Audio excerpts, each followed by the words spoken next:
It is time for these babies to motherfucking eat, okay? Hey y'all, I'm Compost Fairy. Welcome to my channel.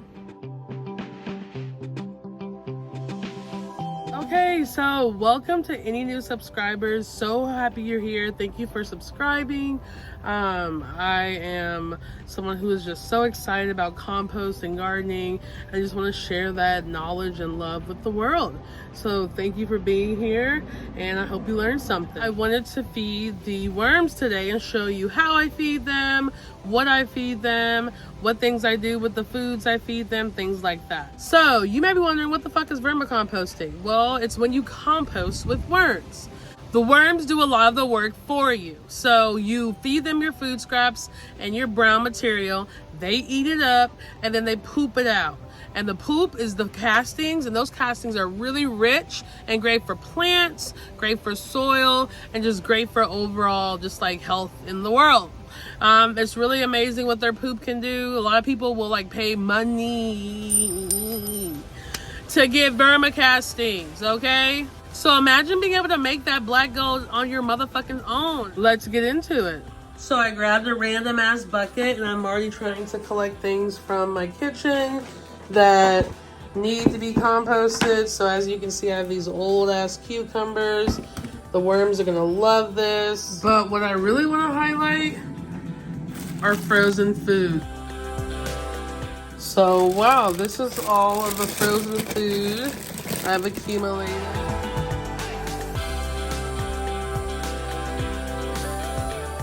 Okay, so here are two of my bins. They're pretty big. Okay, so we're gonna open this one. Ooh, okay. So we have some worms right there. And then wow, lots and lots of vermicastings. That's this shit. It's their poop. This is an avocado that's growing. I'm gonna plant this. Okay, so this bin is a little wet. These are their castings, but as you can see, it's a little muddy. It's really muddy because the bin has gone a little bit anaerobic. That means there's not enough oxygen flowing through the bin. So I'm going to not add any of the wet food in here because I don't want to make it any more wet. But I will be adding in some browns to soak up moisture and to also feed the worms too. Since the bin is a little wet, I'm going to go ahead and mix in this newspaper. And I'm also going to just mix the whole contents of the bin because I want to aerate it and get some airflow going. So I grabbed a couple handfuls of dried leaves because they love leaves. And also they're very dry, so that'll help soak shit up too. So I'm going to mix those in.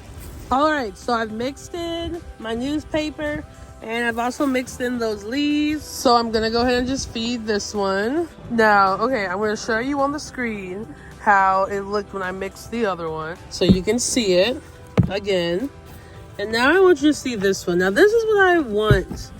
I want it to be very like airy and like crumbly. This is like what I'm expecting, okay? Not that like sludgy, muddy shit. So I'm gonna do some troubleshooting with that one and figure out what the fuck is going on, because it shouldn't be looking like that. It should be looking like this. Since I have a lot of food scraps to add, I'm gonna add this newspaper in here too. I'm not gonna add as much because there's still a lot of newspaper in here, but I want to balance it out since I'm adding so much wet food scraps. Okay, so we have everything mixed up, and so what I'm going to do now is when I feed the worms, I never put the food right on top.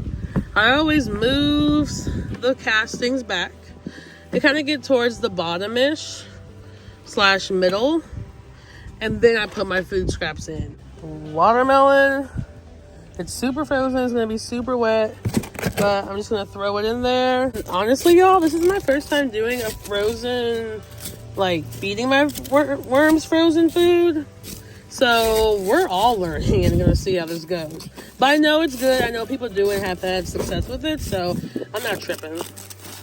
I realized that I don't want like water at the bottom, so I kind of flipped it up a little bit to where the watermelon is like sitting on the castings and not sitting on the bottom. So that's like a tip. And then I'm just going to cover it up. I feed both sides, so I'm gonna do this again, move this back, and this time I'm gonna add some grapes. Gonna break them up a little bit. All right, I'm gonna cover those up. I'm also gonna include a little bit of romaine and kind of put that in there. And I'm just gonna kind of level everything too. Okay, so I'm always scared of overfeeding my worms. And like the first bin you saw, that one was really wet and I feel like I may have overfed them. But I also think there may be too many in there, so we'll see. Anyway, I don't want to overfeed them because that can create anaerobic conditions. It can create smelliness. It can reduce oxygen, and it just gets to be too much. And so this one that we just did, I am going to stop where I am because there's not that many worms in here. And so I want to just feed them this, see how well it goes, check in like maybe a few days to a week, and then feed them some more. I'm also going to see how this freezing method works. So we shall see how that goes. So Alicia from Deep Roots Worms on Instagram, shout out to her, told me that you should feed them about a pound of food for every 1,000 worms. I don't have a scale, and so I am eyeballing it a lot. I basically just kind of see what's going on in the bin.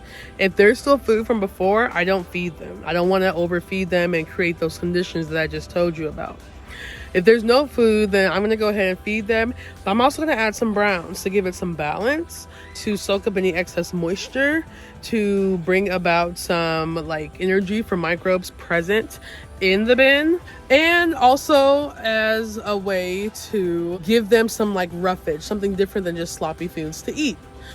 Now, back to this baby. I am going to leave the food I fed them in there. Again, I don't want to overfeed. And so what I'm going to do, since there is a little bit of food showing, I'm going to put some of this newspaper on top. And I'm not going to mix it in. I'm just going to kind of layer it over there to kind of like cover up the food scraps like we would regular composting. Later, maybe like this week or next week, I will mix this in with the contents. We'll see how it looks. But for now, I'm just going to leave it so I can just cover up the food scraps. And then I'm going to be done, baby, okay? I know that's right. All right, so with this one, I'm going to leave the top ajar a little bit. Inside, not outside. And I'm going to let it get some air so it can dry out. Shout out to Alicia for that tip. I just want to show you all one more vermicompost bin that I have. And this one's a good example of a one that's ready to be harvested. You can see how nice and grainy it is. It is ready to be used. There's a worm or two. So yeah, this one's ready to be harvested, and I'll do a harvest video sometime soon. But yes, y'all, black gold. So when do you know when to feed them again? When the food's gone, okay? That's what I usually do, but they're really self-sufficient. That's also why you have stuff like bedding in there, because if they do eat all the food and you maybe forget or just haven't had the time to feed them, they can eat the bedding as well and still be okay. So when the food's gone, feed them again. Keep that kind of like 1 pound per 1,000 in your mind, and yeah, let them make that wonderful castings that will give your plants life. All right, y'all, sorry this video is a little chaotic, but that's kind of my mind right now. Thank you so much for watching, and if you want more information on vermicomposting, let me know in the comments, okay? This is Compost Fairy, and I can't wait to grow, explore, and do the damn thing with you next time. Happy composting.